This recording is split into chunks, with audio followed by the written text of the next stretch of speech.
Suzanne McNeil with Design Originals. We're here at the Craft and Hobby Association show. This is my special guest, Joanne Fink. Hi everyone, I'm Joanne Fink and I'm here at CHA demonstrating my new dangle designs. This is what I mean by a dangle design. This is another example that is a little funkier. And I've got one started that I'm going to show you how you can finish. So to do a dangle design, I almost always start by drawing lines right across the page, sort of like this. And dangles, I call it dangles because I like to dangle these string things from one of the bands that I've done at the top of the page. I think that it looks cool when they're pretty close together, and I can also go back and build tight bands between them. Sometimes I will put little filigrees, whether it's a diamond or a circle, and it gives me a way to keep drawing because I don't know about you, but I have trouble drawing a really long straight line. And I don't actually want these to be totally straight. I actually want to have them look natural,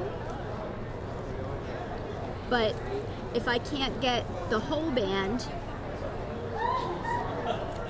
I can always stop and leave it at a circle, and if I decide later that it needs a little bit more length,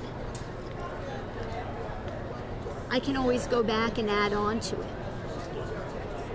But connecting these and then filling them in makes a huge difference to the kind of appearance that they have. And so dangles are a combination of these straight horizontal lines and the things that are dangling from them. And sometimes I'll even put little dots at the top.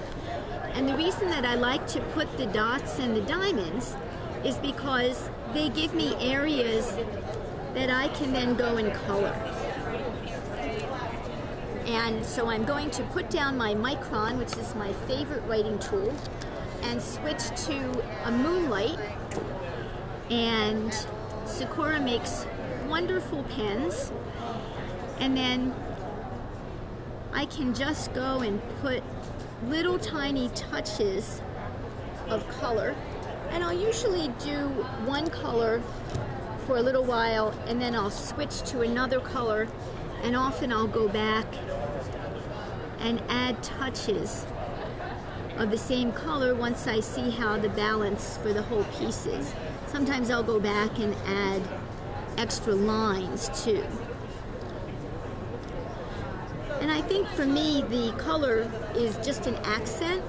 And like here I think I want a circle, so I'm going to add a circle. And maybe we'll add just a little bit more in the way of dangle design right here. This just gives us some additional areas to put touches of color. But of course I can't resist putting little bits of pattern first. So now that I have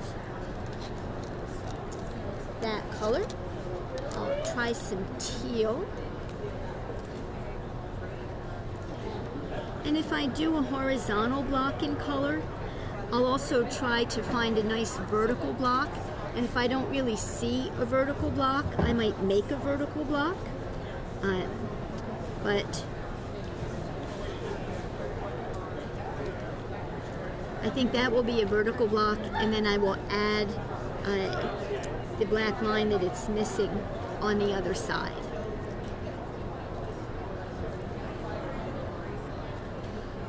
and we'll make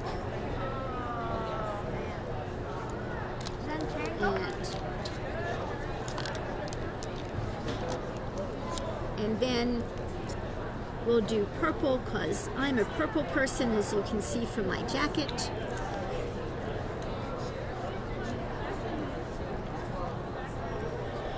And when you're done, you should wind up with a very pleasing combination of lines with these little tiny colorful accents.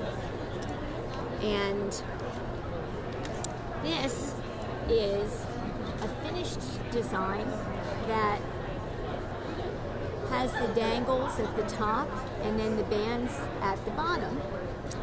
And it's just like the back cover of my book, Zenspirations, Letters, and Patterning. That's the front cover. But you can study this to see where you can put the colors in here.